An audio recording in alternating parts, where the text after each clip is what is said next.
जी बंद करके यहाँ गलत काम करे तो कानून बंद करेगा कि नहीं करेगा? यहाँ का कानून उसको उठा के बंद कर देगा कि नहीं कर दे? जब यहाँ का कानून नहीं बख्शे तो अगर हम संत बन करके गलत आचरण करेंगे, गंदी बात करेंगे तो हमें नरक मिलेगा, और गृहस्थ बन करके यदि हम अच्छे आचरण करेंगे तो भगवान मिलेंगे। तो अच्छे आचरण और भजन दोनों को करना, चाहे बाबा जी हो चाहे गृहस्थ हो।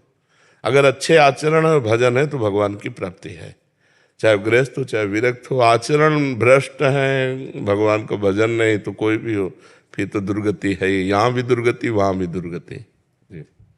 धीरज कुमार शर्मा जी, राजस्थान से। महाराज जी, आपके चरणों में कोटि कोटि प्रणाम। महाराज जी, भागवत कथाओं आदि में निःशुल्क भजन गायन की सेवा देता हूँ, श्री जी की कृपा से उनको रिझाता हूँ। महाराज जी, मेरा प्रश्न है कि इस घोर कलयुग में जहाँ व्यभिचार आदि फैला हुआ है, ऐसी स्थिति में देखकर विवाह से डर सा लगने लग गया है कि जो भी विवाह करके आएगी वो कहीं मेरे भगवत मार्ग में बाधा ना बन जाए। है तो बहुत है भयावह कि आजकल जो है कि पत्नी का मतलब है जो साध्वी सुशील सज्जन, अपने पति को भगवान मानने वाली। तो ब्याह है तो खतरे का मोल लेना आजकल, क्योंकि बॉयफ्रेंड गर्लफ्रेंड ये सब जो चल रहा है ना, ये बहुत विषैला चल रहा है। क्योंकि मान लो जैसे अब 2-4 लड़कों से जो मिली हुई है, वो एक पति को भगवान मानकर कैसे पूछ सकती, बड़ी समस्या है। पर ऐसा नहीं है, जैसे दुराचारियों के बीच में सदाचारी भी रहते हैं, ऐसे सदाचारिणी भी हैं। एक से एक बहुत पवित्र लड़कियां हैं जो अपने जीवन को पवित्र रखे, पर है बहुत कठिन, पवित्र मिलना बहुत कठिन, क्योंकि अपने लोग पवित्र आचरण विहीन हो रहे हैं तो अपने को पवित्र की आशा कैसे हो सकती है? नहीं, घर वाले भी जबरदस्ती करते हैं कि करो, ये इकलौता मतलब वंश बढ़ाओ, मतलब चल। आप घर में तो संतान उत्पन्न करके वंश उत्पन्न करना, भगवान से मनाओ। जैसे करदम जी ने 10,000 वर्ष तक तपस्या की, भगवान से कहा मुझे पत्नी चाहिए, तो देवहूति जैसी पत्नी मिली। तो 10,000 ना सही तो साल भर सही साल भर कुछ अन्न कम पाओ, शंकर जी की उपासना करो, महाराज हमें पत्नी दे दो। भगवान शंकर की आराधना करो कि हमें देवी जी की आराधना करो, तो कोई होगी सुशील सज्जन मिल जाए। होती बहुत कम है बहुत कम। पर भगवान ने कहीं ना कहीं, अगर ब्याह है तुम्हारे भाग्य में तो लिखा ही होगा, कहीं ना कहीं तैयार हो रही होगी वो भी आपके पाणी ग्रहण के लिए। ऐसा हो श्री जी की इच्छा समझ के ही बस चलता रहे कि बस अब जैसी उनकी इच्छा। हाँ बिल्कुल बिल्कुल। बकाया आपका जो प्रश्न है बहुत गंभीर प्रश्न है कि आज सुशील बच्चों को सुशील बच्ची मिलना या सुशील बच्चियों को सुशील बच्चे मिलना बहुत दुर्लभ बात हो गई। क्योंकि स्कूलों में नए नए बच्चे जो थोड़ा अच्छे, वो भी मतलब भ्रष्ट मार्ग में जा रहे हैं, जैसे नशा करना, गर्लफ्रेंड बॉयफ्रेंड बनाकर व्यभिचार करना, ये सब बहुत गंदी बातें हो रही हैं हमारे देश में। पहले हमारे समय में तो था ही नहीं, गर्लफ्रेंड बॉयफ्रेंड था ही नहीं, सिस्टम ही नहीं था, गंदी भावनाएं नहीं थी। अब ये जब से मोबाइल चला ना, तब से गंदी भावना का बच्चों में सृजन हो गया, गंदी गंदी बातें। अब तो लिव इन रिलेशन भी चल गया है, वो तो और भी बुरा है महाराज जी। बिल्कुल बिल्कुल वो नहीं, ये हमारी भारतीय पद्धति नहीं। ये कलयुग का अंतिम चरण है बहुत। अभी तो प्रथम चरण है, 4,32,000 वर्ष का है, जिसमें अभी 5,000 के ऊपर हुआ है, अभी तो 32 पूरे नहीं हुए। अरे भा भ्रष्टाचारा सम संसारा धर्म सुनई नहीं काना, कलिकाल बिहाल के मनुजा ने माने को अनुजा तनुजा। ऐसा मतलब समय कलिकाल का आएगा, कहाँ से कौन से क्या क्या चरित्र हैं, अब कैसे मतलब उसकी व्याख्या कैसे करें। हमारे देश में तो इस बात का प्रमाण है कि एक बार जिससे हाथ मिला लिया आजीवन उससे निर्वाह किया, कभी दूसरी की तरफ हाथ उठा के नहीं देखा। ये भारत है, ये भारत है, ये विदेश नहीं है कि आज उसके साथ कल उसके साथ, ऐसा नहीं है। बहुत गंदी बातें विदेश से आई हैं। और देखो सुख भी इसी में है, अपनी पत्नी है, अपना पति है, और आजीवन एक के साथ, तो सुख भी। अब पति को विश्वास नहीं, पत्नी के ऊपर पत्नी को विश्वास नहीं, पति के ऊपर एक घर में रह रहे हैं, अविश्वास से कैसा जीवन। तो आज का समय बहुत विचित्र है, बहुत विचित्र है। भगवान बचावे, किसी को चरित्रवान पति मिल जाए या चरित्रवान पत्नी मिल जाए तो बड़ी कृपा समझो भगवान के। नहीं तो आजकल देखो सब चरित्रविहीन हो रहे हैं, नए नए बच्चे विशेष। तो व्यभिचार प्रवृत्ति तो मलिन प्रवृत्ति है, इसमें कैसे कहा जा सकता है कि हमारी संतान है। वर्ण संकरता फैल रही, पितरों को श्राद्ध तर्पण आदि नहीं मिलेंगे, सब तरह से अधर्म की वृद्धि हो रही है।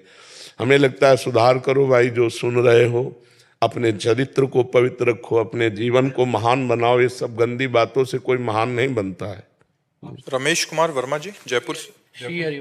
श्री हरिवंश महाराज जी, गुरुदेव भगवान, आपके अब तक के जीवन काल की कठोर तपस्या की स्मरण मात्र से ही हमारी रूह काम जाती है जब सुनते हैं। आपके परिकर की युवावस्था से इस पद पर अग्रसर हैं, जबकि हमारी तो किसी एक अंश के बराबरी भी कोई साधना नहीं है। महाराज जी, ऐसे में हम कैसे ऐसे में अग्रसर हो सकते हैं भजन मार्ग पे? इंजन में पावर होता है, डिब्बे में पावर नहीं होता। डिब्बे में कनेक्शन होता है इंजन से। इंजन में 2-4 लोग ही बैठ सकते हैं, डिब्बे में सैकड़ों लोग बैठ सकते हैं। हम लोग हैं डिब्बा, इंजन है आचार्य और गुरु, कनेक्शन है बहुत जोर का। तुम हो यात्री, चुपचाप डिब्बे में बैठे हो, काहे परेशान होते हैं? आए? नहीं तो हम कह रहे हैं कि इंजन बनने की कोशिश क्यों करते हो? डिब्बा में बैठ जाओ चुपचाप, ट्रेन वहीं पहुंचेगी जहां इंजन जाएगा, नहीं पहुंचेगी? तो जीव भगवान का नित्य अंश है, वो अपने आप को भूल गया है। संत सदगुरुदेव उसे जागृत कर देते हैं, वो उनके वाक्य पर बैठ करके परमात्मा स्वरूप का दर्शन करता है। ध्यान मूलम गुरु मूर्ति, पूजा मूलम गुरु पदम, मंत्र मूलम गुरु वाक्यम, मोक्ष मूलम गुरु कृपा। जो हम किसी महापुरुष की साधना देखते हैं वो आपके लिए हुई है, वो आपके कल्याण के लिए हुई है। जो सब तरह से असमर्थ हैं उनको भगवान समर्थ बनाने वाले हैं, और समर्थ बनाकर असमर्थों का पालन पोषण कराते हैं। हमको तो ऐसे रहना है, हमें थोड़ी देखना कि इंजन कहाँ से चला है वहां जाके बैठना है। नहीं, जब मथुरा स्टेशन आ गया है हम यहीं से बैठ लेते हैं, अपने लक्ष्य को प्राप्त होते हैं। तो हमारे सामने जो महापुरुष है, संत जन है, हम उनका सानिध्य लेते हैं और उनके वचनामृत का पान करते हुए उनकी आज्ञा के अनुसार चलते हैं, तो लक्ष्य की प्राप्ति हो जाएगी। जरूरी थोड़ी वो जितना तप किए हमको उतना तप करना पड़ेगा, नहीं, हम तो उनकी कृपा से पार हो जाएंगे। बस नाम जप करते रहो, गलत आचरणों का त्याग करो और भगवान की लीला कथामृत का पान करते रहो। हर कर्म भगवान को अर्पित कर दो, भगवत प्राप्त हो जाओगे। बिल्कुल सरल उपाय है, नहीं? प्रदीप जी, महाराष्ट्र से। राधे राधे महाराज जी, आपके चरणों में कोटि कोटि प्रणाम। प्रभु जी, कुछ दिनों से भगवान की कृपा से साधु जीवन जी रहा हूँ। हम सभी के कल्याण हेतु भूतकाल में साधु हुए हैं, भविष्य में भी साधु होंगे और आज भी साधु हैं। प्रभु, याचना करते हुए पूछ रहा हूँ कि महाराज जी हमारे लिए आप मार्गदर्शन करें करणीय और अकरणीय सूत्रों को समझाने का। हमारी सबसे पहली बात है कि आप भगवत प्राप्ति करो। जगत भगवत स्वरूप है, इसे भगवत प्राप्ति नहीं करना हमारी दृष्टि में। मत्ता परतरम नान्यत किंचित अस्ति धनंजय, मेरे सिवा किंचन मात्र कुछ नहीं है।